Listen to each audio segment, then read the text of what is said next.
I have a 15-month-old daughter, and I know a lot of people listening know that, but I've been like looking at her recently, and Nina, we have like a bedtime routine. Nina takes her up to go to bed, and I bless her before she goes up and just like look her in the eye. And like, I just have this moment. And it was the other night I was sitting down after that. I had done the dishes. Nina was still putting her down. And I just sat down in like my armchair, and I was thinking like, man, I just really want to be the man that little girl thinks I am. Are those Pokemon cards? Yeah, dude. Are you about that way? As a kid, I was a big Pokemon guy.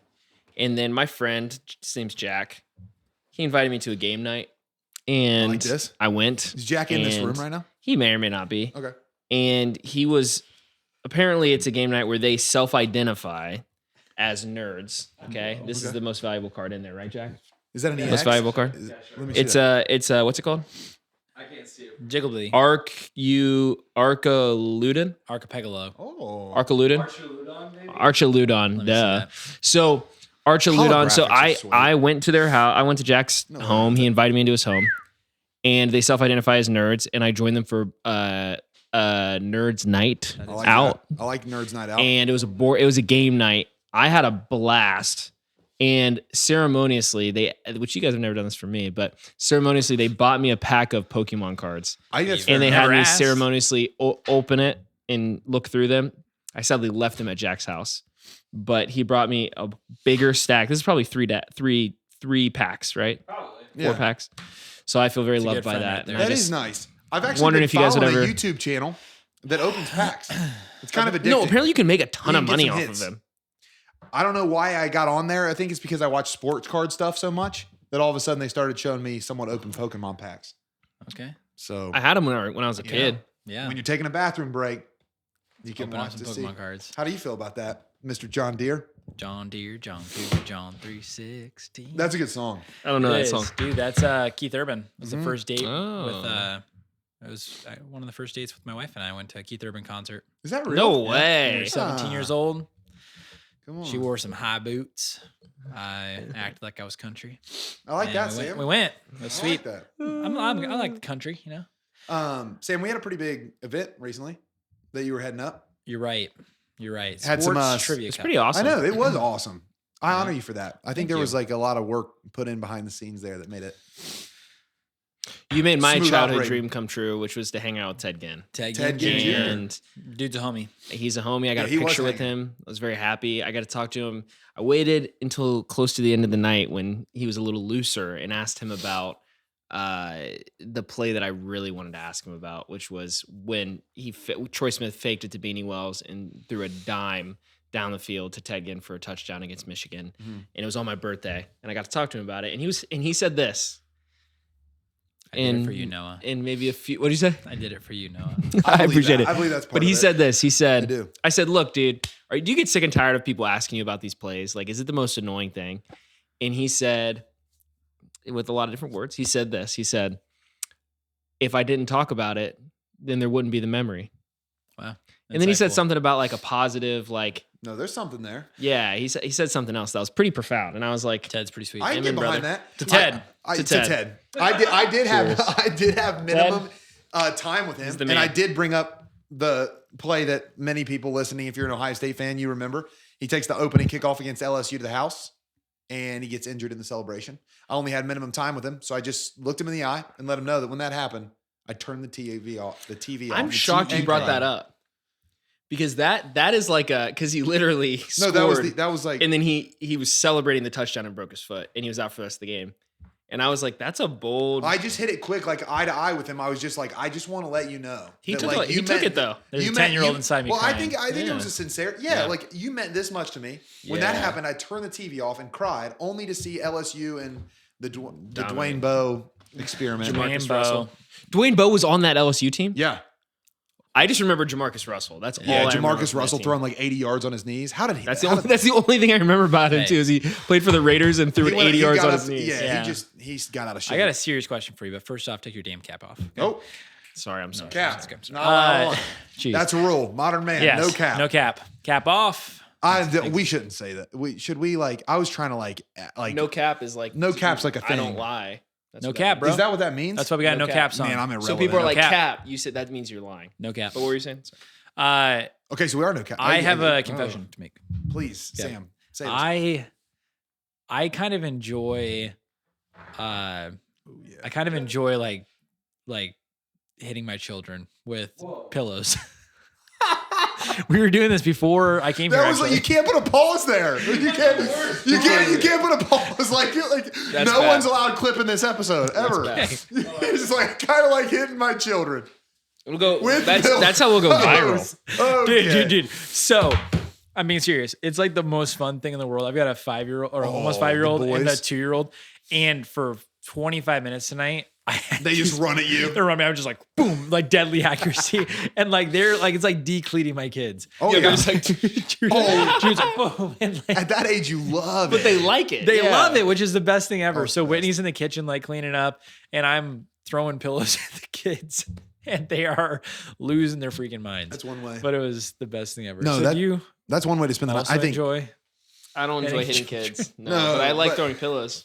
your boys in particular. I think that age of boys awesome. Yeah. I mean, like we've talked about it on the show some, but like there's just a wildness and like do it again, do it again, do it again. I remember when I was that age, an older cousin of mine, like literally on my way to dinner, he would just stand in the doorway and I'd have to get around him and just get thrown on the couch. Like The physicality is amazing for little boys. Like Yeah. it's crazy how every night the kids beg me to wrestle. Like there's something about That's like awesome. that physicality that's so good for them. And they just don't get that with their mom, you know? So it's there's difference between men and women, people. That's right. That's right. Well, excited Amen. for this episode. Yeah, talking about Pokemon cards already. That map's still pretty cool. Talking about suffering. Yeah. Suffering. Something that we don't talk a lot about, I think, in today's society. We talk a lot about avoiding it, Yeah. but we don't really talk about leaning into it. So, Sam, you're going to lead us up there? Yeah, I want to lead us on a journey of kind of discovering and talking about this idea of the necessity of suffering. So I think there's something that's really I think in a world that tries to minimize suffering, tries to minimize pain, tries to maximize comfort, tries to maximize pleasure, that there's this fight that we have to engage in of rediscovering what is the value of suffering, right? So I've got this book here, Man's Search for Meaning by Viktor Frankl. It's an amazing read if you haven't read it. But if you don't know this man's story, he went through some of the worst suffering imaginable. And one of the key motifs throughout the book is this idea of if life has meaning, then suffering has meaning, because suffering is a part of life. It's unavoidable, right? And I think I don't want us to go into like necessarily the problem of evil, because I think there's evil in the world, but I want to go more into pain, right? So because evil is evil, right? You can look at you can look at things and be like, it is evil that there are terrorists in the world that want to destroy people. It is evil that there's robberies or crimes that occur. But pain is not actually like an evil thing. Like pain is actually in many ways a good thing, right?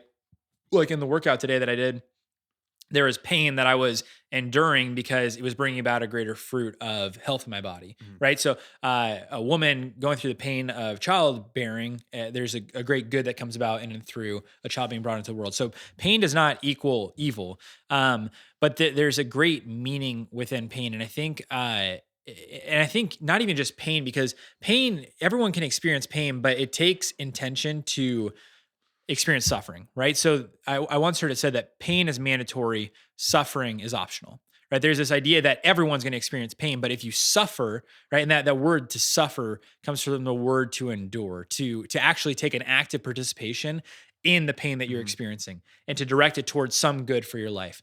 And so I think that's kind of where I want to start us, is just this idea of in a world that is so fixated on comfort and pleasure, and particularly with us as men, it's really, I mean, we use this kind of graphic verb a lot, but it's neutering men. Like men are not who they are made to be, because we don't know how to engage pain in a way that's intentional, that brings about true suffering, that brings about a true formation of a person, right? As opposed to just becoming a victim of a circumstance. So I'm curious what you guys think about that. And just want to start us there.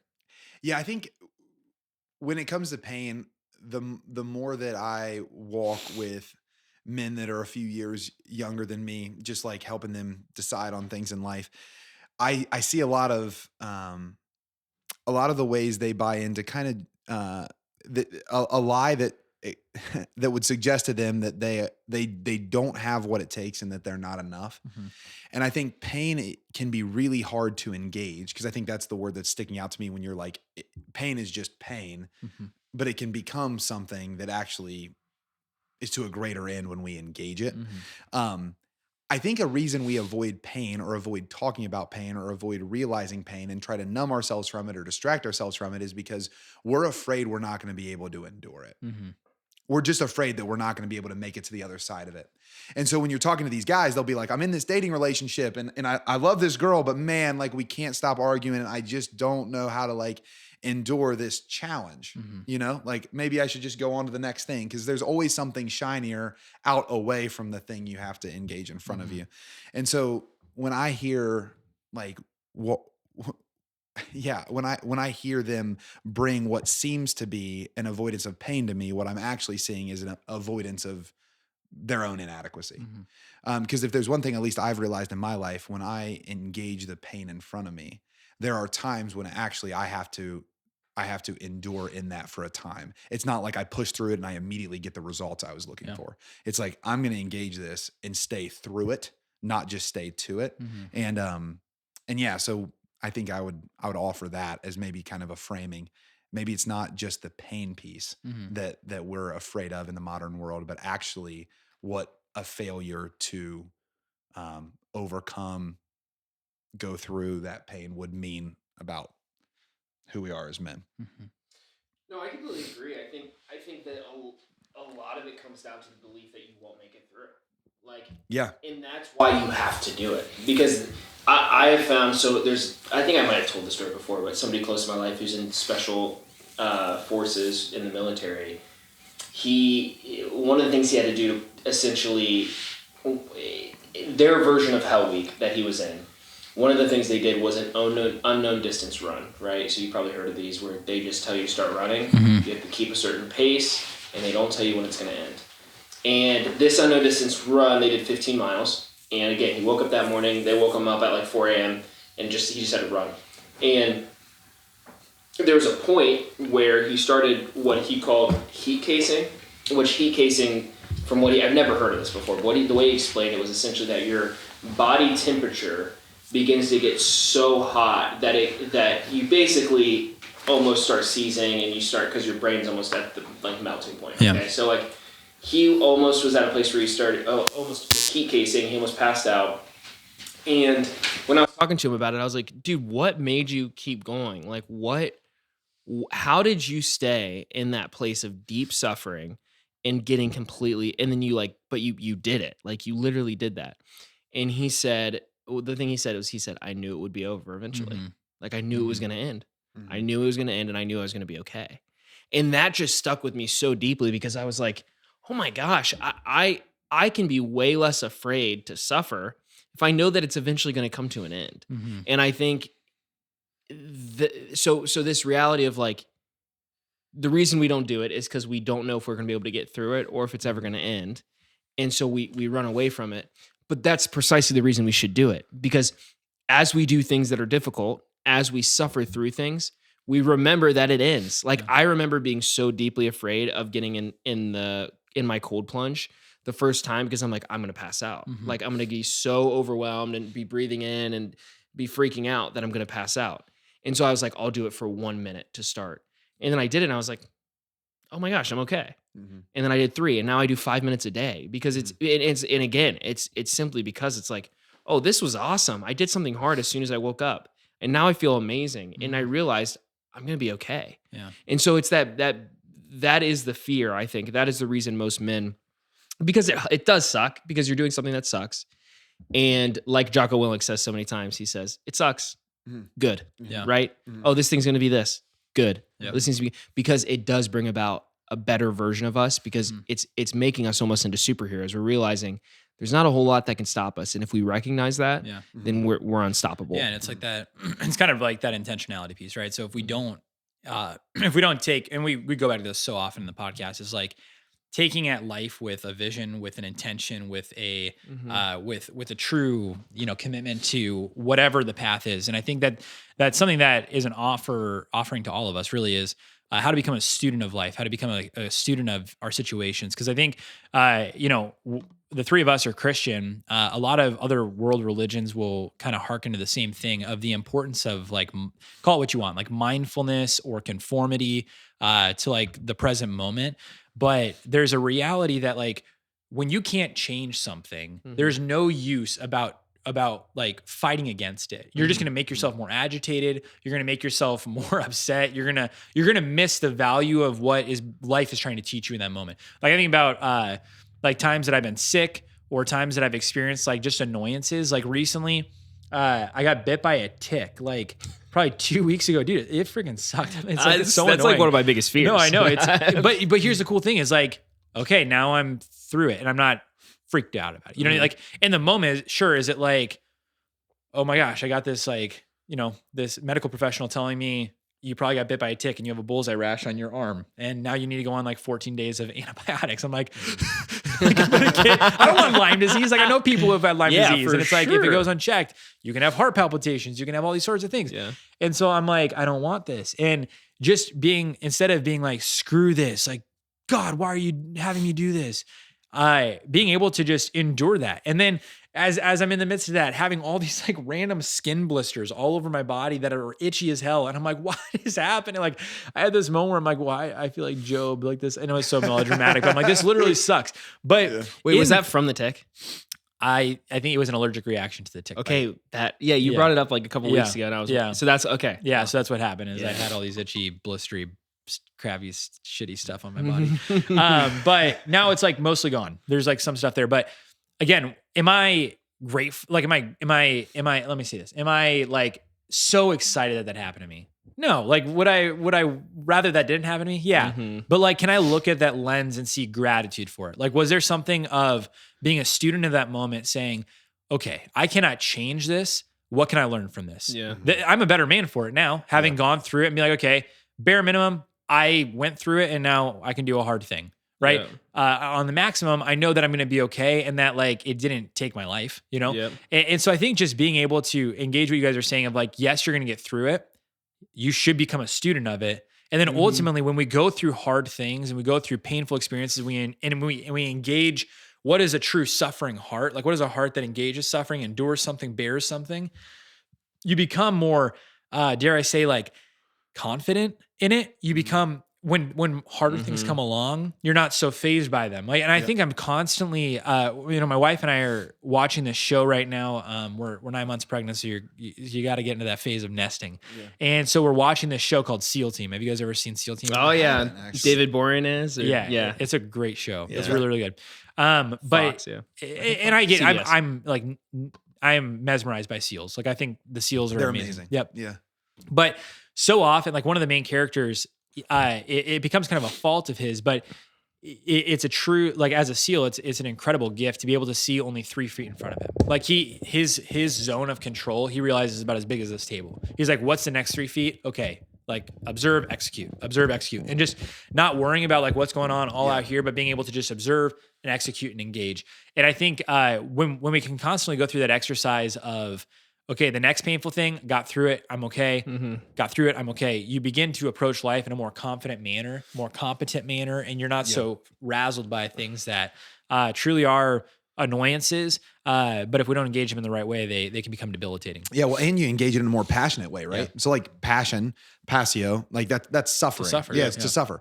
Compassion, right? Which we've totally screwed up in the world today, but compassion is actually suffering with someone. It's not like claiming something intellectually or like making a statement or posting something on Instagram. Like compassion is I'm willing to suffer with you there. Yep. Like I'm going to enter into that.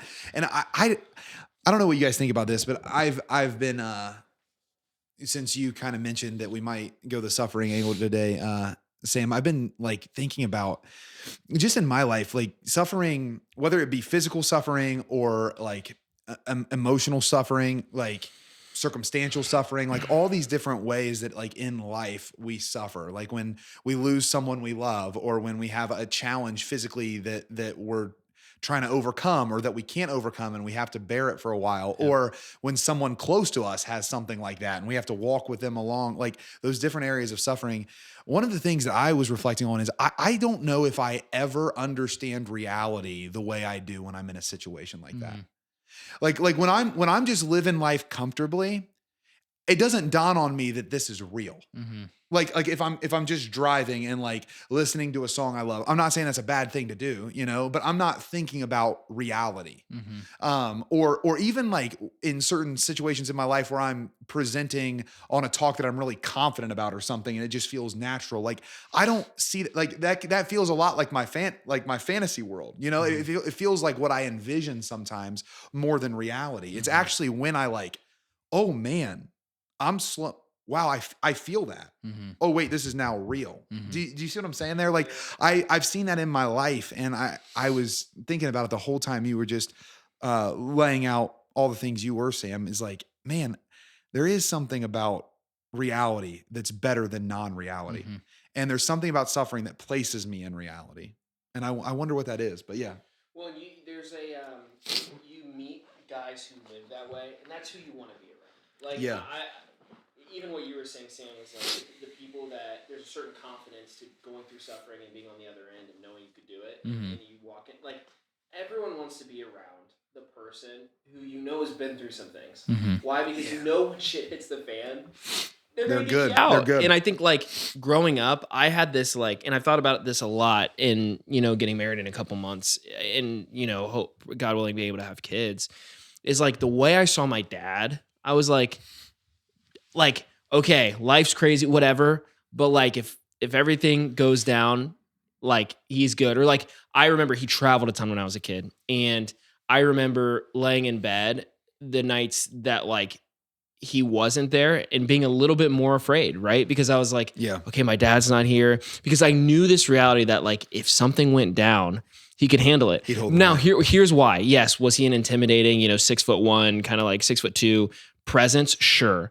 But at the same time, like he would tell us stories, and my mom would tell us stories of like him getting in some crazy fights and him going through legitimate suffering in his life. I mean, he was his mom was a single mom. His dad like died when he was in the womb of his mom, and so he lived just like a life of suffering, and he knew a lot of the suffering that our world goes through. And so there was something about like being around him where I was like, okay, I feel safer. Like I feel safer. I feel protected. And like, that is the man, that's every man.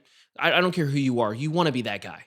You want to be that guy that when things go down, somebody can look to. And I think that is the thing that like, it's hard. Even you saying that, Sam, like it's hard to remember sometimes that when you're in the suffering, like even you sharing that this morning and you sharing this now about this tick, like I got T-boned. I got a college kid ran a red light and hit me as I was going through a light. This happened a week and a half ago, and my car's totaled, and I've just been annoyed. And like a couple days after, I went to lift, and like my whole right side was radiating with pain because I'm like, oh, I did just get hit at like 20 miles an hour. My body's not used to getting hit that hard. And I've honestly, like, I haven't done what you did. I was pissed the whole time. I was a baby about everything. I like stayed up late watching TV and eating ice cream, and I just gave up for a week. And I yesterday like was sitting in my like just time of reflection, and I was like, the man that I've been over the last week and the way I've treated people because of what I've decided to do, I hate that because I decided, you know what, like this all sucks. I'm going to tune out of reality. Yeah. That's what I'm going to do. Yeah. I'm just going to I'm going to watch as much TV and eat junk food and waste my time as much as possible until my body feels better. Then I'll re-engage life. Yeah. And I just sat there feeling fat and like just gross and feeling kind of ashamed of myself and being like, this isn't the man that like I'm getting, like I said, I'm getting married in a couple of months. Like, that's not the man I want to be for my wife. That's not the man I want to be for the men around in my life. That's not the man I want to be for whoever I surround myself with. And it was this real conviction of like, all right, tomorrow morning, I got to wake up a little earlier. that's good, right? That's going to be awesome. I'm going to step into it and I'm going to feel the pain a little bit. And that's going to bring me more in touch with reality, which is the man that I've always wanted to be in the first place. Yeah. Yeah. There's opportunity in it. There's opportunity all over suffering. It's like, yeah, that pain is radiating through my body. Okay. Like there's an opportunity here. I'm alive. Like, I'm good. Like I endured that. I got through that. I experienced that. The thing that I've loved in my life is every opportunity that I've had like that, I've encountered other people in my life who have had things like that. And one of my favorite things to do is just to get to relate to them. Like, yeah, I totally get that. That's really hard. Like addiction, that's really hard to like walk with people through. And that's really hard to be someone on the sidelines of not knowing how to help. Like I get that. But it's possible, like it's possible to move through that. And what is it about like, hold on, that is really funny though, because even like we talked about this a little bit today, and there's a ton of situations that we can think about this with you too, but like, and I forget who, I might've been telling my fiance about this, but like, that is why a lot of times, like, especially like with the organization we work with, we like to be around you in front of people. Like this happened literally this weekend where some dude was like ready to fight you on stage and literally like, again, like Sam said earlier, like, I'm glad it was you because again, like you have been around hard people, right? You've experienced the suffering of what you said, like addiction, of people who have addiction, of people who've like kind of ridiculed you in a way that was caused you to have a suffering life. And now you're in a situation and you're kind of unfazed by it because you've lived it, because you've lived through that suffering, which makes you a guy that everyone wants on their team. Because you know that you're going to be able to get through it. So I just wanted to bring that up because it was a funny situation that happened literally this weekend. It was. And, well, I think, and that's there's something about us as men too. You can take like it actually. I'm just loving what you were saying, Noah, about your dad, because I have a 15-month-old daughter, and I know a lot of people listening know that, but I've been like looking at her recently, and Nina, we have like a bedtime routine. Nina takes her up to go to bed, and I bless her before she goes up, and just like look her in the eye, and like I just have this moment. And it was the other night I was sitting down after that. I had done the dishes. Nina was still putting her down, and I just sat down in like my armchair, and I was thinking, like, man, I just really want to be the man that little girl thinks I am. Like, wow. Like that's like, and I remember like just being moved. Like Nina came down and she's like, "Are you okay?"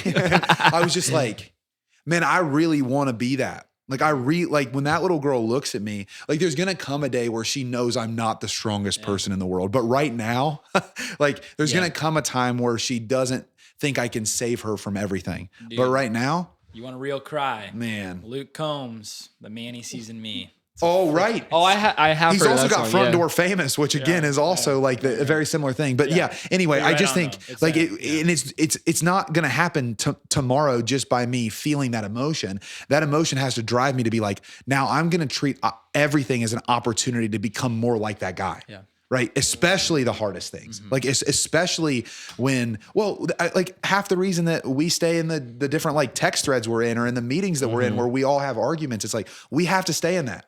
Like my commitment is I'm not leaving that. Like I'm not leaving you guys. We're not going to not be brothers tomorrow ever, because you have to be able to wrestle that out. It's like marriage, right? It's like, we have to be like, the reason marriage is forever is because it's like, I need to be able to be as bad as I actually am so I can get better. And I need you to be on my team there. And I think in brotherhood, we can do the same thing. And if you take that to the microcosm, every opportunity in the midst of suffering is an opportunity like that. It's like, I'm staying right here. And then I'm going to be better tomorrow. And I'm going to be better tomorrow. And then maybe eventually I become the man that Eliza sees when she looks at dad before bedtime. Yeah. You got something? The man You're giving me a look. I was like, it's because the John Deere shirt's on. But it's just crazy you said that, and then I will stop talking. But the craziest thing that, like, I remember, I was talking to my fiance and then talking to my family about this recently. Like, there was a specific family member growing up that I just thought this person was the coolest person in the world. Like, I adored this person, and a really influential time in my life that I got to spend with this person was just at the age of like literally 8, that I was like, this person is my hero. Yeah. And then I remember like, this person was at that point in their life, like at a really high point, like had a lot of commercial success, had a lot of, was living in a really cool place. Like a lot of cool things were, I'm trying to be as fake as possible, but like a lot of cool things were going on in their life. And they made a decision, a good decision to shift some things around in their life. And this decision was the best thing for their family, but it caused this person to have, to this day, like a lot of suffering. And I remember, like, it was probably 5 years after this, I remember like going over to this person's house, spending time with them, and them just being like horrible to their wife and like just completely Debbie Downer about everything. And just like, and it was just, I remember even like going to my mom and talking about it, and it even impacting her, of being like, that's just not who I remembered. That's not who I thought it was. And it was crushing. And to this day, I kind of see that person in my life, like whether this is a good thing or not, as the person I don't want to be. Like it's an anti-hero for me. Like it is literally somebody who, when I'm operating in a way I don't like, I'm like, I will not turn into that because of how crushing it was when I was a kid. That's right. And I think, again, it was, this person was at a really high point when I was with them at a really influential time in my life. And then I saw them at a low point, and the way they responded was I'm going to let pain hit me constantly, and let it always be everyone else's fault. And I'm not going to take on the suffering to grow. And so I just use that as an example, because when you said it, I'm like, holy crap, that is literally, there's somebody in my life who I can look at and say, wow, that's what happened to them, and that sucks. And I hope to not do that. Right. It does suck. Yeah. Why the man they see in me? Because the song is basically exactly what you shared about Eliza. It's you know, he's talking about a son of he's Spider-Man in Walmart boots and camouflage hat, and he's talking about like all these ways in which he sees his dad as like, I've never scared. His dad's like admitting like, I've never scared a monster out of the closet. I've never done all these things, but I hope to be the man that he sees in me. And so his son sees him as like this unstoppable force. Like, that's right. And I think that's the humility too in our lives, of understanding like that we're never going to be that, right? But it drives us. It gives us something to aim at. And to have mercy too. Like I think to have mercy on yourself of, I'm not that, but it's given me something to close the gap on. And man, I think that no matter who we are, like it kind of goes back to the beginning, no matter who we are, we're going to experience pain in our life. We're going to experience suffering. And we're going to experience things that test us. Right. So like, I think to what you're saying, Noah, how do we, to the men listening to our own lives, how do we allow the experiences in our life I'm not trying to pick on whoever that was, but how do we allow them to not make us bitter or to not make us resentful? You have to be an enemy against bitterness. Make us. Yes. Because I think that's one of the biggest things I can see in my life is, I mean, I went through some really rough transitions and hard things in the last couple of years that I did not choose. Like I did not want to have happen to me.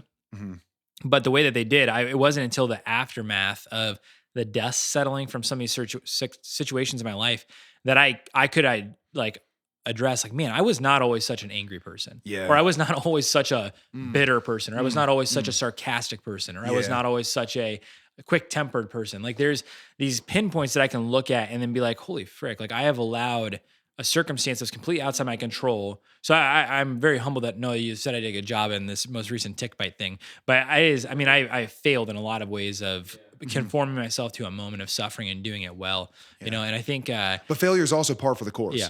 Right. Like there is no one that's listening right now that's going to engage suffering tomorrow and come out like, you know what, I did that perfectly. But that's not the point. What you're getting. No, you're right. To. And he talks about that too in this. He's like, an abnormal reaction to an abnormal circumstance is normal behavior. Yeah, you're fighting a two-front war. Like we say that again. An abnormal reaction to an abnormal circumstance is normal behavior. Yeah, correct. That's right. Well, and look at where we're at as men, right? We are fighting a two-front war. So on the one front is entitlement, and on the other front is despair. And here we are right in the middle of it. Like just like trying to get through the day. Like it's difficult. Like work is hard. I just got in an argument. Man, I need to make it through it. Oh, I'm exhausted. All the kids sick. Okay, like all constantly those things. Getting asked of, yes. And what happens is we over listen to the enemy on either side. So we listen to the entitlement of like, I deserve better than this. You know, what if I just like went outside of all this? What if all of these people are the anchors keeping me back? Yep. And then, or we listen on the other side, which is this like, oh, it's never going to get better. I just have to like grit and bear it and just like fumble through my life. It's like, no, you got to hold the line in between those two, which is an abnormal space to inhabit. But you have to be there. And I think that is so good. Yeah. Like an abnormal response to an abnormal situation is normal behavior. In suffering by its definition is an abnormal circumstance. Yeah. That's why it's suffering. It's like there, again, coming from the Christian perspective, like we were made for something above this, but in order to get to that, you got to go through and then you see. Well, and I think the three things that I've been trying to work on in kind of my process with this idea of healthily suffering is kind of the three things I've been focusing on are these three. It's reframing, then surrendering, then committing. And so like reframing, for those who don't know what that is, that's really looking at a situation and not like a lot of people hear reframing and they're like, oh, so you're just taking a situation and then you're just changing it to make yourself feel better. But it's not that. It's actually saying what also might be true. Right. So, like you can take so many situations in your life. Your cold like plunge. This cold plunge is going to suck. Oh yeah, but I'm going to be okay on the other side. That's a quick reframe. Exactly. Yeah. And there's so many things in our life that happen to us that is like, you can blame so many, like, wow, that person like doesn't care about me at all because they never got back to my text message. What also might be true? They were traveling and they had a really busy week and they do love me. They just haven't gotten back to that text yet. That is also true. It's not changing the truth. It's just what is also true. And so I think that right there, you have to ask yourself that right away. So even with this, me getting drilled in the car by this other car, it's like, is it true that sucks? 100%. Is it true that this is a sweet opportunity for me to be able to choose to kind of suffer in this situation and choose to engage this situation and let it be a time where I have, because I need to be on my butt a little bit more, like let it be a time where I read a book that I haven't read in a while, where I engage with my family more than I have because I need to be home a little bit more because I don't have a car. Like what is also true? Okay, awesome.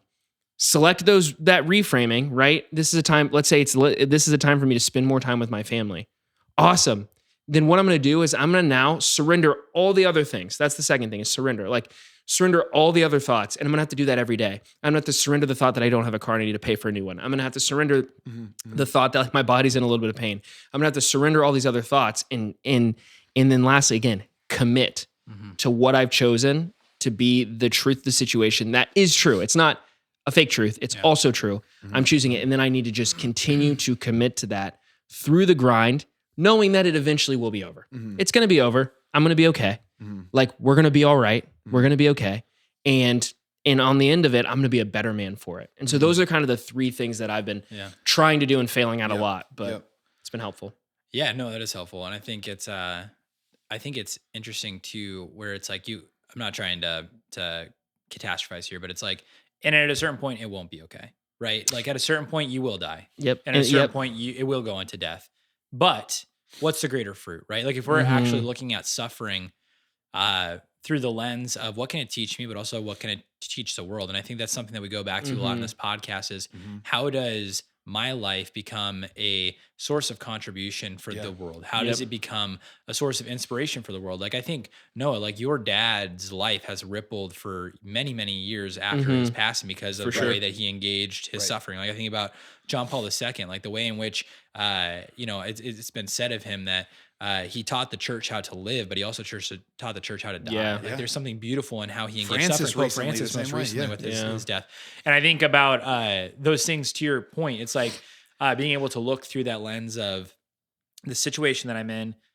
What can I control? How can I surrender it? And then committing to the betterment. Like I think about all these stories that were inspired by. It's when someone doesn't become a victim to something, right? Like Man's Search for Meaning, Viktor Frankl. I think about Unbroken with Louis Zamperini, where he becomes a Japanese prisoner of war, and then he goes on to escape from Cinderella that Unbroken, and then wins a medal in the Olympics, right? You think about it's the only movies we like. James J. Braddock. No, you're right. Yeah, it's all this stuff, and so there's something about that of like how can whatever circumstance you're going through, because quite frankly, all of us are going through something. Like I think about things in my own life I know I'm going through right now. You know, Yeah. I know Totally. your guys' lives. There's things you're going through. I know there's men in this room that there's things they're going through. And it's like, we're fooling ourselves if any person we ever come across, we think is actually just doing just fine. Yeah. Right. There's a reality that every person you encounter at some point in their life is living or walking through something that is incredibly hard or is difficult to them. And so there's always, whether it's a micro moment or whether it's a macro moment, an opportunity to do exactly what you just said, of reframe, surrender, and recommit. And I think that's where real fruit comes about, and that's where transformation can happen. And I think a lot of the men listening, it's like we live such mundane lives. Like I think about some of the men that I know that listen to this, where they were, you know, I know guys that work in businesses, and I know that men that work all like in car dealerships, and I know men that work out in ministry, and it's like there can be such a monotony to daily life where it's just like, does it really matter? Like, is this going to end? All these things, and it's like, well, how about you see things through the lens of what you can control right now? What can you, how can you engage that thing? Because I think that's where we become anxious. That's where we become bitter. That's where we become annoyed, is when we don't know how to deal with what's going on in front of us. And I think that's one of the things about a man's heart, right? Is we want to fix. We talked about this morning in our men's group, is we want to fix. We want to bring solution. And it frustrates the hell out of us when you don't know how to solve something. Yeah. Right? Or when you have to wait to solve it. Yeah. Right. And so I think that's something to think about too, is like, if you're just listening to this and you're thinking like, okay, we're talking some like philosophical things here, even just like practically, it's like every single one of us, again, here at the table, you guys listening, there are things that you're going through that you can do exactly what Noah just said, of being able to reframe, surrender, and recommit. Yeah. And that can be a source of inspiration. It is. Well, also, if I can add one thing, like on top of what you're saying there, Sam, like engage the things in front of you and regularly ask yourself, what's this unto? What's this unto? I love that you brought up, like, we are all going to die, and we have no idea when that's going to happen. And that can scare us so much that we never think about it, or it can scare us so much that we want to frame it however we want. Like, what I've been trying to think through is like, unless a grain of wheat falls to the ground and dies, it remains but a grain of wheat. But if it falls to the ground and dies, it yields a harvest. Like, when I think about my life, like I was a very similar situation, not like the one with Eliza, but I had like a pretty significant sickness that over the last like 18 months has been in remission, but for a few years, like, was really, really just at me. And I was like, man, I don't know how to get to the other side of it. You just kind of like, the best example I have is like, have you ever like had to tread water for a substantial amount of time? Like that, it felt just like 3 years of like treading water and just like, oh man, I'm like fatigued. How do I find breakthrough or like the other side? And I remember one night I was like I could die like this and still be okay though. Like, I remember just having this shift of moment where I'm like, no, I'm in control of my response. Like this thing is not in control of my response. I am. And it just shifted something. It allowed me to surrender in a different way. And it allowed me to like just engage my life differently, really, from that moment. Cause I was sitting there and I'm like, well, I'm going to die one day. And when I do die, what's the sort of man I want to be when I'm close to death? And I've, because of the life that I feel like the Lord's blessed me with in so many ways, I've seen death pretty close. And you think about the different ways that people die and you're like, man, I want mine to look different. And when I think about it, I'm like, I want to be the sort of man that when I'm close to death, the people that are coming to me are being comforted by me. Like, I don't need you to come in and comfort me. Like, you can come in and I can grab your hand and let you know it's going to be okay when I pass. Like, and I've built a schema on that. Like, you've talked about vision board before. Like, that's one of the things I envision regularly, is like me on my deathbed, like my loved ones coming in, my kids, hopefully their kids, like hopefully I have that sort of life. And then you just or you guys coming in, just grab your hand, like, hey, we're going to be all right. And it was in that moment of sickness that I'm like, if that day was tomorrow, great. Let me just get it. Just, again, it made me, you mentioned this earlier, but it did make me feel unstoppable. I was like, maybe I'm not treading water. Maybe I'm just like living the life in front of me. And maybe I'm in charge of my response. And then of course you get into like parenthood and stuff and you learn that fast. When you're rocking a baby at 4 a.m. and you're mad at the baby, it's your fault. It's not the baby's fault. It's you. It's Brad. It's like, I have an anger thing. I'm selfish. This is a me thing. I get pushy when I'm fatigued. Like, just everything you're saying, I completely agree with. I just add to that and then think about what's it unto. Like we've talked about it a million times, but what's your legacy? What's your impact? Yeah. Like, what do you want to be the story of you? People will probably forget you 250 years from now, but who cares about that in that 250 years? What's the sort of impact you can make? Yeah. And like that begins to shape us. Well, and Sam, it's just so funny. You said back to back, you were saying, my dad's suffering and then John Paul II. So John Paul II, Pope John Paul II, famous Pope, three popes ago. Yeah. He was an outdoorsman, strong man, leader, known for crumbling, like literally toppling communism, right? So this brilliant intellectual, coming from Poland, brilliant outdoorsman, like the man. Just when he would walk into rooms, the room would change. Like literally, read books about him, you'll be blown away. He suffers a brutal, long death, right? In the sense of just suffering for years and just being, Parkinson's, debilitating. It's crazy because my dad, who was, he was Catholic, he would go to mass, he would participate, but wasn't like deeply into his faith at all. He got cancer in his first year. He had cancer for 2.5 years before he passed, but it was probably a year into it. He did not like that first year was very, very hard. He was grappling with a lot of things. I never saw him read a book in his life. For some reason, it's probably my grandmother, honestly, for some reason on our shelf, we had Crossing the Threshold of Hope, which was one of JP2's books that he wrote that had talked a lot about suffering and what hope meant and all of this. Yeah. My dad, who had never seen read a book in his life, read that book.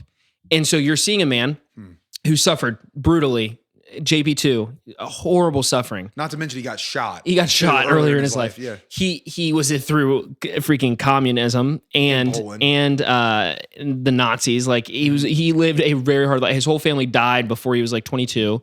Just a horrible, hard life. He dies.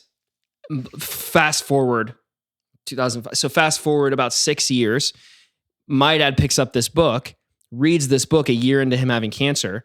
And I can remember, even though I was 15, I can remember how much his life changed and how much his outlook on life changed from reading this man's book. Yeah. And after he read that book, he was legitimately different. Like I can remember it so much so to like the month before he passed, when he sat us down and kind of like let us know what was going on, he was in tears saying like, I've had the best life. That's what he said. He's like, he was sitting there and he was like, I don't want you guys to be sad for me. Like, I've had the best life. And he just was like serious when he said that. Like, it wasn't like don't be, it's okay, guys. No, like, I'm okay. He's like, I've literally lived the best life. And like, how many people do we know who would sit there and say, I've lived the worst life? Yeah. Because I'm 40. I deserved more than that on the entitlement side. Exactly. Or it's just been absolute pity. Because I'm 48 years old and I'm dying and I have, 6 kids and 2 of those kids are 2 and 3 years old. Like, he could have told us 1,000 things in that moment as to why he had the worst life. But again, a man who chose to suffer chose suffering in the early 2000s and who wrote a book about it. Years on after his death, another man picks that book up who had a horrible outlook and who was struggling a lot, who then chose to suffer after that, had a life-changing experience through that, who then I can sit here in this seat and say, wow, like that right there changes my outlook on suffering because I know that he who died is saying I had the best life. Well, because here we are. Here we are. I mean, your dad passed away in what, 2013? Yeah, so almost here 12 we are years ago. 12 years later, and we're still talking about him. Do you realize how, shortly after people die, most people die, that people forget about them? Exactly. Like, that's the power of a legacy. That's the power of the impact. That's the power of transformation. Is when someone lives differently, you remember them differently than the rest of the schmucks that live. No, right. Because you're not engaging life in just this pathetic, passive bystander to life, but you're engaging it in a way where it's intentional and it's thoughtful and it's unto something. Yep, you're yielding a harvest. I completely agree. The only thing I was bringing back was just a callback to your thing. So like your dad in that moment, he because of the book that he was reading, he was able to reframe and then surrender. And I forgot the third. Commit. And then commit to it. And then he just committed to like, this is the path that I'm on. This is where I'm at. I'm going to be there with my family. Like that's like anyone listening, like that's obviously what you want. Like you don't, like, and gosh, man, like, and I'm just so grateful to have the faith that you have a Lord that's merciful. But man, when you see people that get close to death and are afraid, like there's nothing that takes it out of you more. It's like, no, you're not, you don't need to be. Like that is like so hard. Like don't let that narrative get there, because if you avoid suffering your whole life, there will be part of that in you. There just will. And if you don't avoid it, there will be the opposite, which is exactly what you're talking about, which is just this like, no, I'm ready for whatever's in front of me, even if that thing in front of me is death, you know? Man, we could talk about that forever. That's so good. I felt like we just like the last half of that. I'm like, great. Man, if we can keep that going. But I think moving us to the principal objective will be sweet. So PO, we started last episode doing it a little differently. We had kind of like decided that instead of all of us doing one where we would be like sparse in fulfilling it, like what if we all did one where we all committed together? And so you were mentioning, Sam, last time on like vision, like getting things in your life, like setting up goals, like in the 3 areas that we could move forward. We were constantly talking about like what those could look like. And then we decided that we would make 3 kind of like more immediate like goals that we could follow and then kind of push us towards those visional things. How'd that go? Hit or miss? Couple were on, one was off, able to write them down, all the different things. How was the last couple of weeks? Yeah. So funny enough, kind of the emphasis of one of those goals was just the importance of the present moment. And so that was in the midst of not knowing that I had tick bite. I just had a really freaky itchy arm, but being able to, I think that one more than the other 2, was incredibly impactful. Obviously for me was just that, the ability to look at a situation as it is and then choose my response and being able to respond to and not react to it. So, I think it was a good one for me. Yeah. Mine too. I think it's crazy though, because like the more I'm like engaging the harder things, the more it's hit or miss, but like not in a dismissive way. I'm just really trying to do new things. And it's been fun to see like my 3 long-term visions were son, brother, father.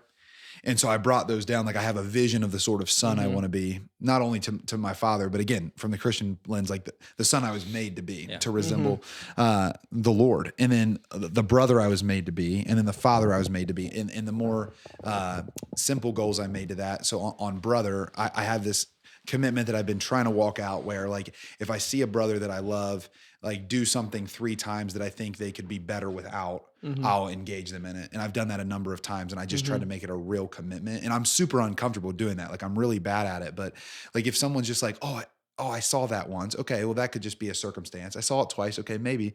And then you see it a third and you're like, hey, even if I look like an idiot, like I love this guy enough to be like, hey, I know we're both wanting to grow. So I've done that a few times. On the son front, it was like, I honestly just wanted to like give myself like permission to play more, like to set work aside and actually like play with Eliza, and to set work aside and actually work out instead of getting stressed out, which I was able to hit pretty decently too. So bringing that down to kind of the micro. And then last was father. And just really taking like my 2-hour block from 5:30 to 7:30 PM and treating it pretty sacred. And that was mostly adhered to, like trying to put the phone aside. Like this is me, Nina, and Eliza. Other things can wait.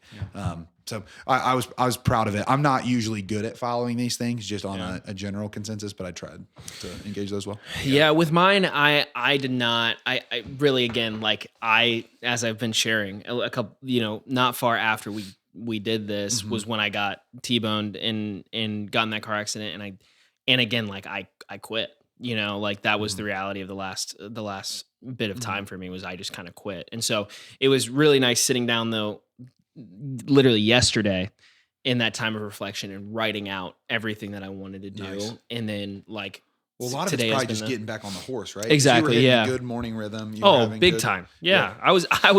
I get like, somebody asked me that day, they're like, well, how was the rest of your day before that? I'm like, I had the best day before. I like woke up immediately in the cold plunge, hit new PRs in the gym. Well, being able to say that sounds a lot like your dad. Like, yeah, like hey, exactly. I had the best day. Yeah, I got T-boned, but I had the best day going. Exactly. And so like that day was just so funny, because like up until that point, I had like one of the best meetings that I had with this contact that I had zero breakthrough with for literally 6 years. Finally, we found out like, okay, this is how we're gonna do it. I'm calling the person that's going to kind of fulfill a lot of those things on our end. I get off the phone, and 10 minutes later that happens. Bang. And so it was just, it was one of those things. But regardless, like that, I quit. I did not have a good 2 weeks, or a good bit of time, whatever it is. But like I then basically yesterday came back committed, and today is going well. So we're doing it back today. on the horse. That's awesome. Way to go. Yeah. Heck yeah, dude. I think I do think that's actually a testament though, Noah, because if you're listening, like the goal of this podcast is mostly to just have the conversations we'd already be having, but to have them with everybody that's listening. And the reality is you're going to fail at things you set up, but the most important thing is not like, oh man, I broke a streak. It's like, no, did you do it like now? Yeah. Did you do it like tomorrow morning? Did you do it like this morning? Like it's always now. The present moments. I feel like anyone who's listening to this is like, what the hell is wrong with these guys' lives? This guy got a tick. This other guy got TiVo. Like this guy had a disease for how many years? They're like, what the frick? They're like these guys, or they're listening. They're like, I didn't know I was actually like able to talk about all that. That's probably stuff. it. Yeah. That's probably it. Like actually, I've been burying things for a decade now that I'm thinking about it. Yeah. We're here to remind you that your life is pretty good, and ours is too. Principal objective for this week. I think there's a ton that I took, but I'd love.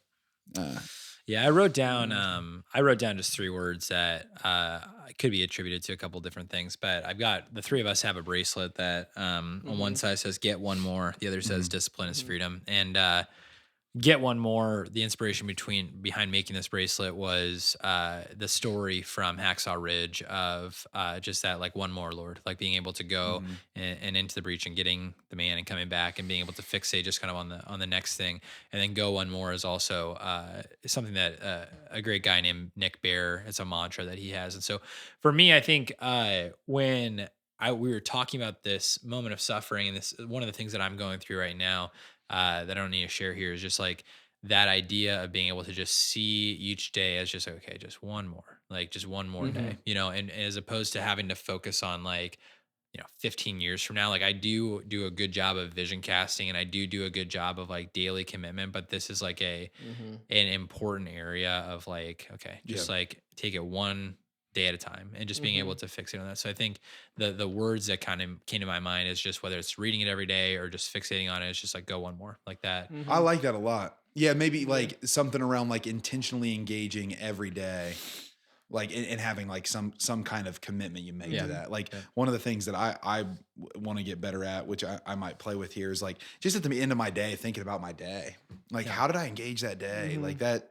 In my best seasons of life, I'm doing that well. Not that everybody needs to do that. I think I like the idea of intentionally engaging every day and having a plan around it, maybe, or something like that.